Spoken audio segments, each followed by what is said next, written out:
اور اسی تناظر میں بیک وقت سعودی عرب اور اس کا حریف قطر امریکہ کے ایما پر پاکستان پر مہربان ہے اور پاکستان کے اس کردار کے صلہ کے طور پر وزیر اعظم عمران خان کو امریکہ کے دورے کی دعوت دے کر ڈونلڈ ٹرمپ سے ملاقات کا شرف بخشوایا جا رہا ہے۔ اگر افغان قضیے کا حل نکل آیا تو پھر تو وقتی طور پر امریکہ اسی طرح مہربان رہے گا، لیکن اگر خاکی میں بدن مفاہمت نہ ہوئی تو پھر کیا ہوگا؟ ہمیں اس ممکنہ منظرنامے کو بھی ذہن میں رکھنا چاہیے۔ یہ تھا سلیم صافی صاحب کا آج کا آرٹیکل، امریکہ پاکستان پر مہربان کیوں؟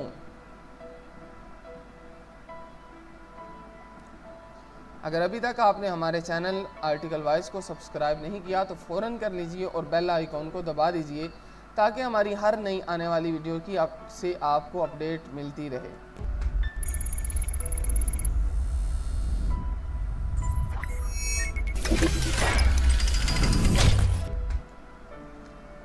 روزنامہ جنگ سے اگلا آرٹیکل ہے قدرت کا انتباہ کان کھول کر سن لیجئے۔ آرٹیکل کا آغاز رضا علی عابدی صاحب اس طرح کرتے ہیں: ابھی کسی نے بتایا کہ لوگ ماچس کی ایک تیلی کی بچانے کے لیے گیس کا چولہا کھلا چھوڑ دیتے ہیں۔ یہ کیسا غضب ہے! لوگ کب سمجھیں گے کہ گیس، پانی اور بجلی ہمیشہ نہیں رہے گی؟ یہ سارے قدرتی وسائل محدود ہیں، دھیرے دھیرے ختم ہو جائیں گے۔ پانی پر تو پہلے ہی برا وقت پڑا ہے، کمیاب ہونے لگا ہے۔ پاکستان اور ہندوستان کی تصویریں نظر سے گزرتی ہیں جن میں ہم نے دیکھا کہ کنویں خشک ہو رہے ہیں، جھیلیں سوکھ رہی ہیں۔ وہاں کا یہ منظر دیکھ کر یہاں برطانیہ میں ہمارا یہ حال ہے کہ ابھی تو ہم ٹونٹی گھماتے ہیں اور پانی چھم چھم آنے لگتا ہے، لیکن ہمیں اچھی طرح احساس دلایا گیا ہے کہ یہ ٹونٹی والی سعادت ہمیشہ نصیب نہیں رہے گی۔ اب خال یہ کہ پانی کا نل بلا وجہ کھلا رہ جائے تو لپک کر بند کرتے ہیں۔ اس وقت اپنے ہاں کے سوکھے کنووں کا خیال آ جاتا ہے۔ ہمیں برطانیہ میں آباد ہوئے 50 برس ہونے والے ہیں۔ جب ہم نئے آئے تھے تو پانی کا بل 4 پاؤنڈ کا آتا تھا اور اب وہ بل 400 پاؤنڈ کا آتا ہے، اور کسی مہینے بارش نہ ہو تو اعلان ہونے لگتا ہے کہ پانی کے ذخیرے سوکھ رہے ہیں۔ یہاں ہمارا یہ حال ہے کہ ادھر ہندوستان پاکستان میں ہم نے دیکھا کہ لوگ پانی کی ٹونٹی کھول کر کپڑے یا برتن دھوتے ہیں تو پانی کا نل پورے وقت کھلا رہتا ہے اور پانی بہہ چلا جاتا ہے۔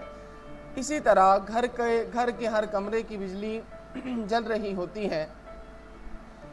لوگ کسی کام کے لیے کمرے میں جاتے ہیں تو بجلی جلا دیتے ہیں اور کام کر کے جانے لگتے ہیں تو بجلی جلی چھوڑ دیتے ہیں۔ یہاں برطانیہ میں دن ڈھلنے کے بعد اپنی گلی میں چلیں اور مکانوں کے سامنے سے گزریں جن کی بڑی کھڑکیاں کھلی ہوتی ہیں، ان میں نظر آتا ہے کہ لوگ جس کمرے میں بیٹھ جاتے ہیں بس اسی کی روشنی کھلی ہے، باقی سارے بتیاں بجھی ہوتی ہیں۔ اس کا فوری صلہ یوں ملتا ہے کہ بجلی کا بل کم آتا ہے۔ یہی حال گیس کا ہے۔ چولہے چل رہے ہیں تو جلے جا رہے ہیں، چاہے ان کے اوپر کچھ بھی نہ پک رہا ہو۔ ہم یہاں برطانیہ میں اس بات پر کڑی نظر رکھتے ہیں کہ گیس کے چولہے کی آنچ اتنی اونچی نہ ہو کہ اس کے اوپر رکھی پتیلی یا کڑھائی سے باہر نکل رہی ہو۔ اس سلسلے کا ایک سرکاری اشتہار یاد آتا ہے جس میں لکھا ہوتا تھا کہ پتیلی گرم کیجئے، باورچی خانہ نہیں۔ سچ تو یہ ہے کہ ہم ایک باورچی خانہ ہی نہیں، پوری دنیا کے ماحول کو گرم کر رہے ہیں۔ جس طرح دنیا میں پیٹرول، ڈیزل اور کوئلہ پھونکا جا رہا ہے، اس کے نتیجے میں ہماری زمین کے گرد لپٹی ہوئی آکسیجن کے نفیس اوڑنی بھی راکھ ہوئی جا رہی ہے۔ آج ہی خبروں میں دیکھا کہ ایمیزون کے جنگل بے رحمی سے کاٹے جا رہے ہیں اور برازیل کی حکومت کی رضامندی سے ان درختوں کا قتل عام ہو رہا ہے۔ ملک کے صدر کو زراعت اور باغبانی کے لیے زمین چاہیے، درخت رہے نہ رہیں۔ سب جانتے ہیں برازیل کے علاقے کے 10ویں حصے پر یہ جنگل پھیلے ہوئے ہیں اور سب یہ جانتے ہیں کہ یہ جنگل ہمارے کرۂ ارض کے لیے آکسیجن پیدا کرتے ہیں جس سے ہماری سانسیں چلتی ہیں۔ تو اس خیال سے خوف آتا ہے کہ کیا پانی، گیس، بجلی کی طرح ہوا کی بھی قلت ہو جائے گی، اور کیا ہم منرل واٹر کی بوتل کی طرح آکسیجن کی ٹینکیاں بھی خریدا کریں گے اور ناک میں نلکی لگا کر سویا کریں گے۔ مسئلہ صرف پانی اور گیس بچانے کا ہی نہیں، حکومت نے بڑی حکمت سے کام لیا ہے۔ اور گیس، پانی اور بجلی کے نرخ اس طرح مقرر کیے ہیں کہ جن لوگوں کے گھروں میں بجلی اور گیس کی کھپت کم ہوگی ان کو یہ نعمت سستی فراہم کی جائے گی۔